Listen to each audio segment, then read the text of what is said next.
congratulations to you both on your awards recognition so far. Thank you. And Steve, I have to ask you how proud you are for the BAFTA nomination. I am pleased that the film's been acknowledged. Slightly odd that it's a bit lopsided, but John got a Golden Globe nomination. I've got a BAFTA nomination, so it's nice that it's sort of one for him, one for me, because it's a two-handed approach. But very pleased that the film has got a nod to, and of course Mark Coulier for his makeup. It's nice when you get acknowledged. I mean, we're proud of the film, whether we got BAFTA nominations or not. I think it's a good film, and I'm happy to be here talking about it with John. But of course, anything that helps shine a light on it is good. Yeah. And I'm really intrigued about the dance scenes and how you learn to dance with the mistakes. Do you learn it correctly first and then add in the mistakes? Yeah, well, it's funny you mentioned that. When we rehearsed the dance, the Way Out West dance, there are the steps of the dance, as a choreographer might lay out. Like, it's right, left, right, left, right, left. And then, if you're actually trying to recreate the way a dance was done by someone else, you have to incorporate all the little shambly bits where they make small mistakes or they get out of time or whatever. If you're trying to recreate something exactly, you need to do that. So that was a shocker, kind of. I thought I'd just be learning a dance, but then you realize that, if we're going to replicate this, we have to replicate it, not just the steps. And not only, we also had to learn then the correct version of the dance alongside the slightly error-laden version of the dance for a different part of the film. So it was odd learning two. It's easier to learn two totally different dances. We had to learn two dances that were almost the same, but not quite the same. And Laurel and Hardy are the greatest comedy partnership in movie history. What do you think made them so special?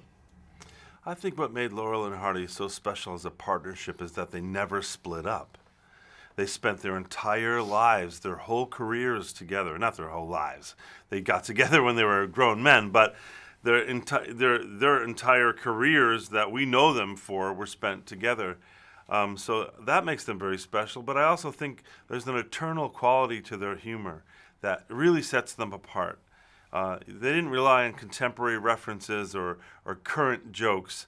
They relied on things that were eternal to the human experience, like how do we get this box up these stairs? That's something that people all over the world could relate to, and that's really what makes them unique and special, I think.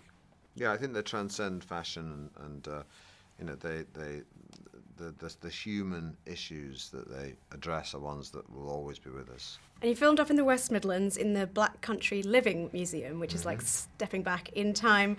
What did you enjoy about filming there? Well, it's nice to see. From as someone who's British, to see people celebrating our sort of cultural heritage in a really positive way, including our industrial heritage. That was nice to see. So there are a couple of other places in Britain that do that.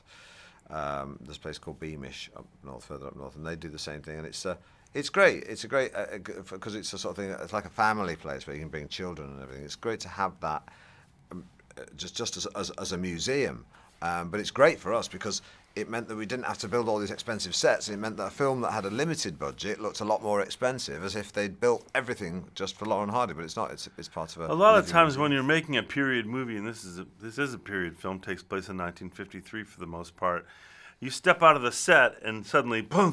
The modern world greets you in this, shocking way.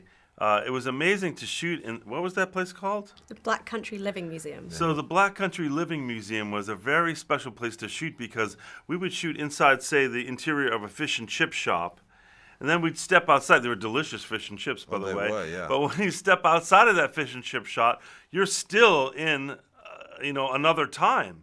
So it was almost like we made our work very easy for us because there was no artifice to step out of. The entire place was this magical recreation of a time gone by. The reason the chips tasted so good is because they were done with beef fat, not vegetable oil. Sort of a surf and turf. It's kind of like chips not for vegetarians, though. Right. Yeah. Well, right. I get it. Yeah. I get it. I was going to say fish is not really for vegetarians anyway, but... No, but chips that you can't eat if you're vegetarian because they're covered in beef fat. And that's what makes them taste so good. Okay, carry on. You also filmed in Bristol, on the harbour side and on the MV Balmoral ship, and also in the beautiful Hippodrome Theatre, which have both been preserved to reflect their original glory. How much did you enjoy filming in those locations? Well, getting to shoot in the Hippodrome Theater, the way it's been restored to its original glory, was an amazing thing. Because we got to walk in the steps of Laurel and Hardy, in these places where they actually performed. So places like the Hippodrome were really evocative and brought us right back to that time of 1953 during this tour. Yeah, and the boat was beautifully, it was a boat, ship, I should say, getting wrapped on the knuckles by any kind of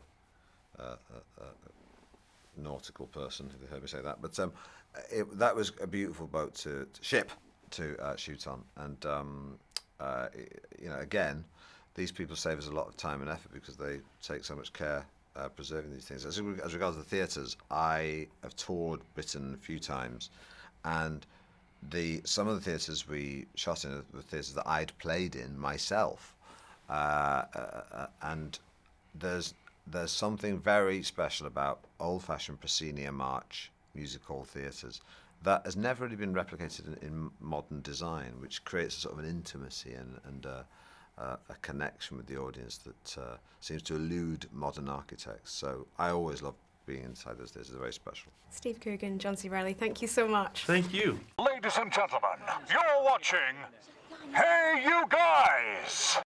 Hey You Guys, huh? Hey, you guys. Is that from the Goonies? It is indeed, yes. Nice. Hey, you